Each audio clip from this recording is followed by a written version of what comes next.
चला आपण आपल्या राहिलेल्या कथेचा भाग पाहणार आहोत. जिच्यावर जीवापाड प्रेम केलं ती दुसऱ्याची झाली. भाग चौथा. ती शेवटची भेट आणि सत्य जे आयुष्य बदलून टाकतं. रोहन त्या छोट्या मुलीकडे फक्त बघतच राहिला होता. रोहनच्या हातातला फोटो तरतरत होता.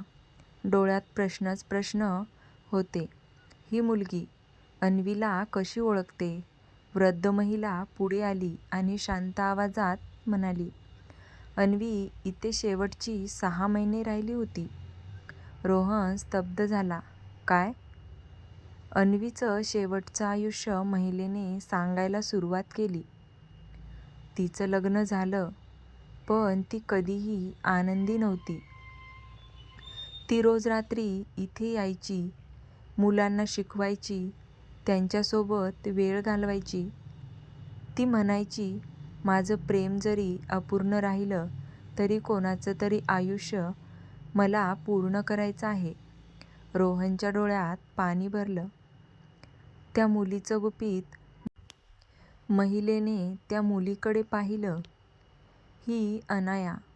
अन्वीनेच तिला लहानपणी इथे आणलं होतं. रोहन थबकला.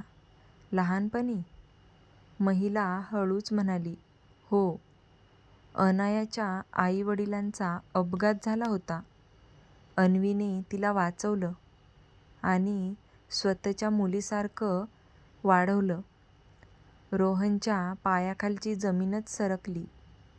रोहनला सर्वात मोठा धक्का बसला. अनाया पुढे आली. तिने रोहनचा हात धरला. काका, आई नेहमी तुमच्याबद्दल बोलायची. रोहनचे अश्रू थांबत नव्हते. ती काय म्हणायची? अनाया हसली. ती म्हणाली, माझा बाबा मला सोडून गेला नाही. तो फक्त दूर आहे. हे ऐकून रोहनच्या छातीत कळ आली. बाबा, अन्वीचं शेवटचं सत्य. वृद्ध महिला पुढे म्हणाली, अन्वीला एक मोठा आजार झाला होता. तिला माहीत होतं की ती जास्त दिवस जगणार नाही.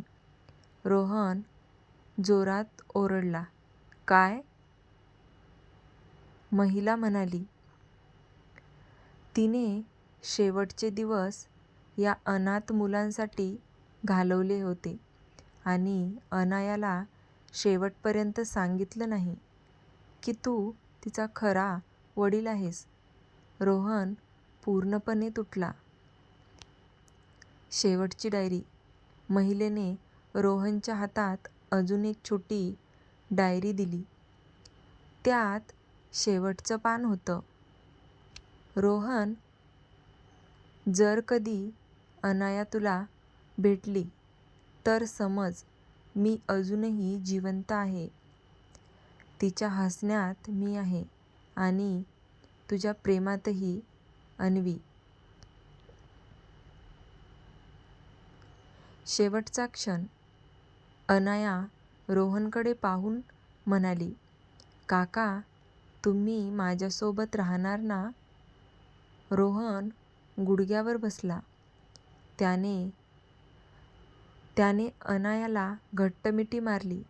पहिल्यांदा त्याच्या आयुष्यात त्याला काहीतरी पूर्ण झाल्यासारखं वाटलं. शेवट.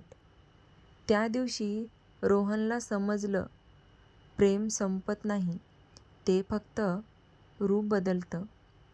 कधी आठवण बनून, तर कधी त्याग बनून आणि कधी एका छोट्या मुलीच्या हास्यात. भाग 5. अपूर्ण प्रेमाची पूर्णता. त्या दिवसानंतर रोहन पूर्णपणे बदलला होता. तो परत शहरात गेला नाही. तो त्या अनाथाश्रमातच राहू लागला, अनायासोबत. पहिल्यांदा आयुष्यात त्याला शांतता मिळाली होती, पण मनाच्या एका कोपऱ्यात अजूनही एक प्रश्न होताच. अन्वी खरंच गेली का, की तिचं काही अपूर्ण राहिलं आहे? अनायाचं नवीन जग. अनाया रोज रोहनला विचारायची, काका, तुम्ही माझे बाबा आहात ना? रोहन प्रत्येक वेळी गप्प राहायचा, कारण त्याला माहीत नव्हतं तो खरंच तिचा बाबा आहे की नाही. पण त्याच्या वागण्यातून तो तिचा बाबा झाला होता. शाळेत सोडणं, अभ्यास शिकवणं, रात्री तिला गोष्टी सांगणं, सगळं तो स्वतः करायचा. एक जुनं पत्र. एका दिवशी अनाथाश्रमात साफसफाई करताना रोहनला एक जुना बंद लिफाफा सापडला होता. लिफाफ्यावर लिहिलं होतं, जर माझ्यानंतर अनाया मोठी झाली तर तिला द्यायचं. हात थरथरले. तो लिफाफा अन्वीचा होता. सत्याचा शेवटचा धक्का. रोहनने पत्र उघडलं. त्यात लिहिलं होतं, रोहन, अनाया तुझीच मुलगी आहे. हो, तीच. मी कधी तुला सांगितलं नाही, कारण मी तुला हरवायचं नव्हतं, पण मी माझं शेवटचं स्वप्न तुला देऊन जात आहे. तिचं आयुष्य आणि माझं प्रेम. रोहनच्या हातातून पत्र खाली पडलं. त्याचे डोळे पूर्ण ओले झाले होते. अन्वी, तू हे का केलंस? शेवटची भेट. आठवणीत. त्या रात्री रोहनला अन्वीचा आवाज ऐकू आला. जणू ती त्याच्यासमोर उभी होती. रोहन, मी तुला काही हरवायला दिलं नाही. मी तुला एक आयुष्य दिलं आहे, नवीन सुरुवात. दुसऱ्या दिवशी रोहनने मोठा निर्णय घेतला. त्याने अनायाला जवळ घेतलं आणि म्हणाला, आजपासून तू माझी मुलगी नाही. अनाया घाबरली. काका? रोहन हसला. आजपासून तू माझी जबाबदारी आहेस. माझं आयुष्य आहेस. शेवटचा भावनिक क्षण. अनाया जोरात रडत त्याच्या गळ्यात पडली. बाबा. पहिल्यांदा तिने त्याला बाबा म्हटलं होतं आणि रोहन पूर्णपणे तुटला. पण यावेळेस दुःखाने नाही, तर प्रेमाने. शेवट.